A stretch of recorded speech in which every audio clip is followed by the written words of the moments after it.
Engagement વધે, ખાસ કરીને વડોદરાના નાગરિકો અને કોર્પોરેશન વચ્ચેનો જે નાતો છે વધુ મજબૂત બને એ આશયથી વડોદરા કોર્પોરેશન દ્વારા ઇતિહાસમાં પહેલી વખત અકોટા સ્ટેડિયમ ખાતે રાત્રિ બિફોર નવરાત્રિનું આયોજન કરવામાં આવ્યું છે. તમામ નાગરિકોને આમંત્રિત કર્યા છે. આજે વરસાદ હતો છતાં કોર્પોરેશનના કર્મચારીઓ ખૂબ જહેમત ઉઠાવીને ગ્રાઉન્ડ તૈયાર કર્યું છે. વડોદરા મહાનગરપાલિકા દ્વારા વિનામૂલ્ય વડોદરાના જનતા માટે રાત્રિ બિફોર નવરાત્રિનું આયોજન કરવામાં આવ્યું છે. વડોદરાના ઇતિહાસમાં પહેલી વખત વડોદરા મ્યુનિસિપલ કોર્પોરેશન તમામને ગ્રાઉન્ડ આપે છે, પણ વીએમસી દ્વારા પહેલી વખત આયોજન કરવામાં આવી રહ્યા છે. એટલે માતાજીની કૃપાથી આજનો અમે કાર્યક્રમ શુભારંભ કરીએ છીએ અને આની અંદર ઓપરેશન સિંદૂર, સ્વદેશી, લોકલ ફોર વોકલ અને સ્વચ્છતા હી સેવાને અમે પ્રામાણિકતા આપીને કામગીરી કરી રહ્યા છે.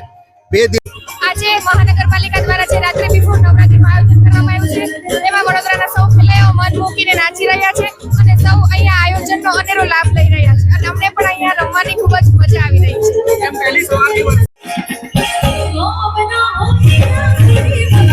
વડોદરા મહાનગરપાલિકાના વડોદરા મ્યુનિસિપલ કોર્પોરેશન સાહેબને અમારા બધા ખેલૈયાઓ વચ્ચે બિગ થેન્ક યુ, કારણ કે આટલા વરસાદમાં ગરબા કરવા ઇટ ઇઝ ઇમ્પોસિબલ. બપોરે 3 વાગે ગ્રાઉન્ડમાં પાણી હતું અને અત્યારનો તમે હાલત જોઈ શકો છો કે બધા ખેલૈયા દિલથી ઝૂમી રહ્યા છે. એટલે વડોદરા મહાનગરપાલિકાના દરેક અધિકારી અને વડોદરા મહાનગરપાલિકાના મ્યુનિસિપલ કમિશનરને માતાજી એવી શક્તિ આપે કે આપણા વડોદરાના ગરબા વર્લ્ડ ફેમસ તો છે, એનાથી વધારે આપણે ઉન્નતિ કરીએ અને